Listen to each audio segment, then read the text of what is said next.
Welcome to బేరీ news. ముందుగా బులెటిన్లో headlines.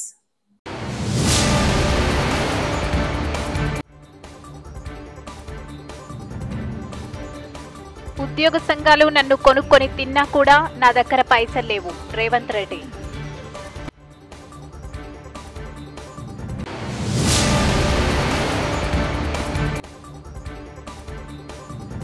ప్రధానమంత్రి నరేంద్ర మోడీ చిత్రపటానికి పాలాభిషేకం.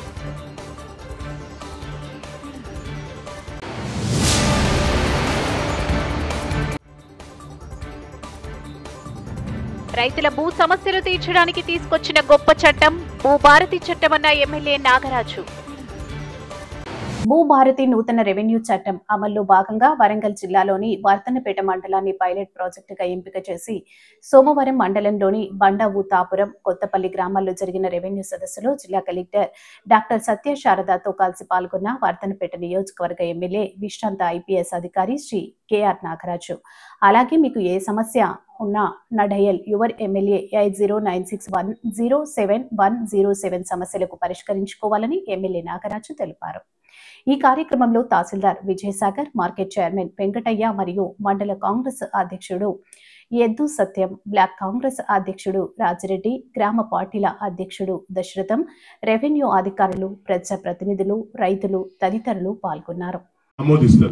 కానీ ఆ రోజు ఆ సభలో అదే కల్వకుంట్ల కుటుంబం మొత్తం ఎవరైతే లీడర్స్ ఉన్నారో, ఎమ్మెల్యేలు ఉన్నారో మొత్తం ఆ చట్టాన్ని చింపి పొంగులేటి శ్రీనివాసరెడ్డి గారి మీద పేపర్లు ఇసిరేసి మొత్తం దాడి చేసేంత పని చేసి స్పీకర్ గారిని అవమానపరచంగా వారిపైన కాయిదాలు ఇసిరేసి వాకౌట్ చేసి వెళ్ళిపోయింది. అంటే ప్రజల పట్ల, రైతు పట్ల వాళ్ళకున్న చిత్తశుద్ధి ఏంటిది అనేది మీరు ఒకసారి గమనించండి. అందుకే ఈ ధరణి తుంగలు దొక్కి భూభారతి చట్టం తెచ్చిన మన యొక్క ప్రభుత్వం, ప్రజాప్రభుత్వం మీ దగ్గరికి వచ్చి ఈరోజు చూడండి, అందరు అధికారులు వేసుకొని మీ దగ్గర కూర్చున్నారు. మీ సమస్యలు తెలియపరచండి. ఒకవేళ సమస్య జటిలమైతే మేడం దీనిపైన మళ్ళీ పైకి పంపించి అక్కడ ఫీడ్బ్యాక్ తీసుకొని ఇంకా ఏ విధంగా సులువుతరగా, అంటే ఇదన్నీ పైలట్ ప్రాజెక్ట్ కింద మన మండలం తీసుకున్నాం. మన మండలంలో ఎలాంటి సమస్యలు ఉన్నాయి, జటిలమైన సమస్యలు ఏమైనా ఉంటే వాటిని అన్నింటినీ కూడా పైకి పంపిస్తే అన్ని మళ్ళీ క్రోడీకరించి, అంటే అన్ని జిల్లాలో ఉన్న సమస్యలను, ఈ సమస్యలను అన్ని చూసి ఈ సమస్యలన్నీ ఒకే విధంగా ఉన్నాయా, ఎట్లా ఉన్నాయి, కొన్ని కోర్టు సమస్యలతోని, కొన్ని సాదాబాయి నియమంతోని, ఇంకా కొన్ని భూమి ఒక్కరికి ఉంటే పేరు ఒక్కరిది రావడం, భూమిన కాడ మనిషి ఉండకపోవడం, లేకుంటే మనిషి ఉన్న కాడ ఆయనకు పాస్బుక్ రాకపోవడం, సాగు మీద ఒకరు ఉంటారు కానీ పాస్బుక్ నాగరాజుకి వస్తుంది, రాజిరెడ్డి ఏమో భూమి మీద ఉంటాడు, దున్నుతా అంటాడు పాపం, నాగరాజేమో అన్ని డబ్బులు తీసుకుంటా అంటాడు. కాబట్టి ఇటువంటి సమస్యలను గ్రామంలో చెప్తారు కదా, రసీద్ మసీద్ అని ఎందుకన్నా గ్రామంలో అందరు చెప్తారు. కాటారం పోలీస్ స్టేషన్ సమీపంలో దారుణం. జయశంకర్ భూపాల్పల్లి జిల్లా దేవరంపల్లి గ్రామానికి చెందిన లక్ష్మి అనే వృద్ధురాలిపై గొడ్డలితో దాడి చేసిన వరుసకు కొడుకు అయ్యే మారుపాక అంజి అనే వ్యక్తి గతంలో భూ తగాదాల నేపథ్యంలో తండ్రి మారుపాక సారయ్యను చంపారనే కోపంతో ఒక్కసారిగా మృతుడి కుమారుడు అంజి పోలీస్ స్టేషన్ సమీపంలో లక్ష్మిపై గొడ్డలితో దాడి. పరిస్థితి విషమంగా ఉండటంతో భూపాల్పల్లి ప్రభుత్వ ఆసుపత్రికి తరలింపు.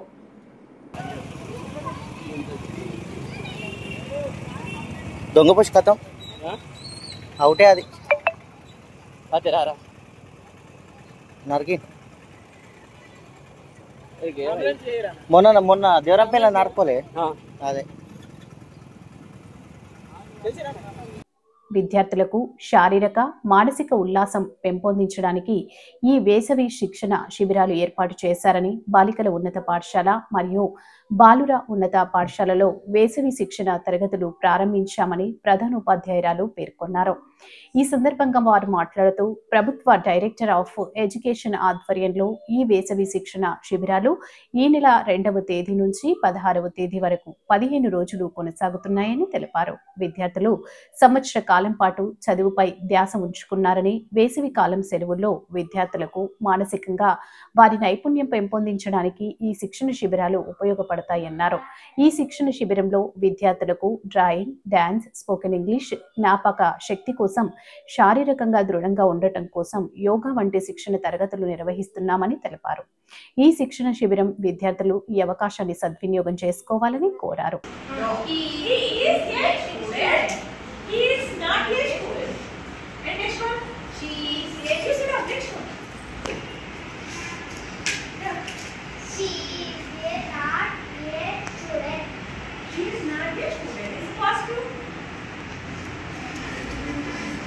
Use not in the positive one. If you using not, that is a negative. Okay, don't forget the color. Next one, Rosa. Rosa. Very good. That's great. 6, 5, and Tuesday.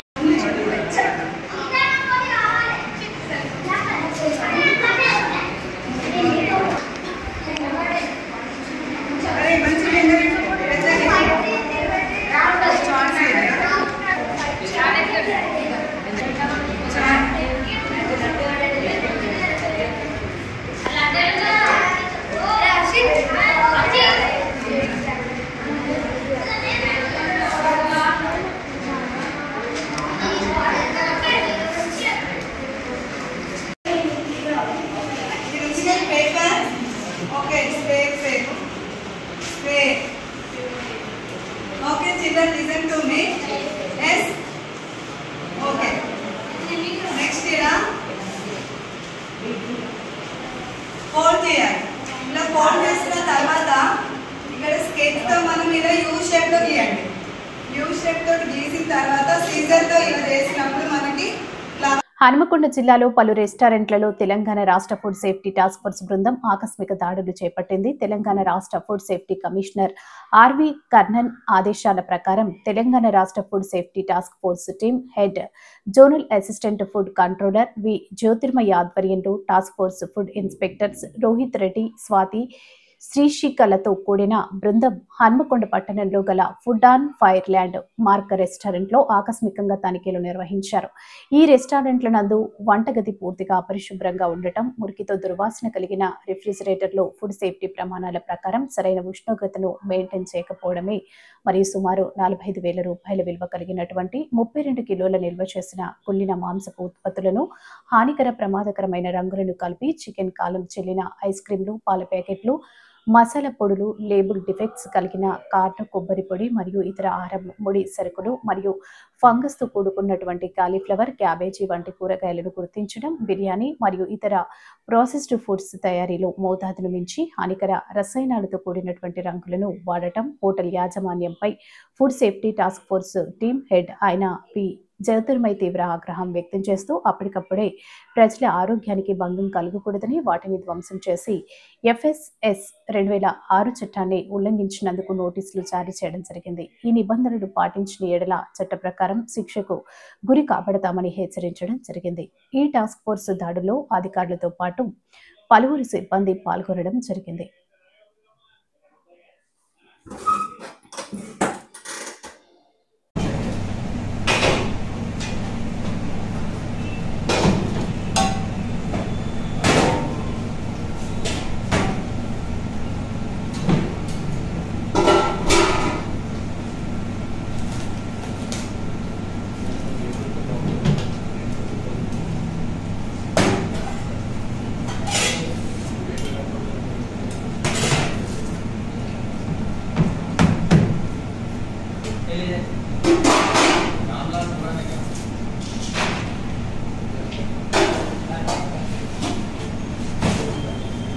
Warangal జిల్లా గీసుకొండ మండలంలోని జాతీయ ఆదర్శ గ్రామమైన గంగదేవిపల్లి గ్రామానికి చెందిన నీలం ఏడుకొండలు, నీలం రాంబాబు ఇద్దరు అన్నదమ్ములు కలిసి నూతనంగా చాయ్ బస్టర్ అనే పేరుతో ఏర్పాటు చేశారు. దీనికి ముఖ్య అతిథులుగా తన మనవరాలతో రిబ్బన్ కట్ చేపించి షాప్ ని ప్రారంభించారు. ఈ కార్యక్రమంలో గ్రామస్తులు పాల్గొన్నారు.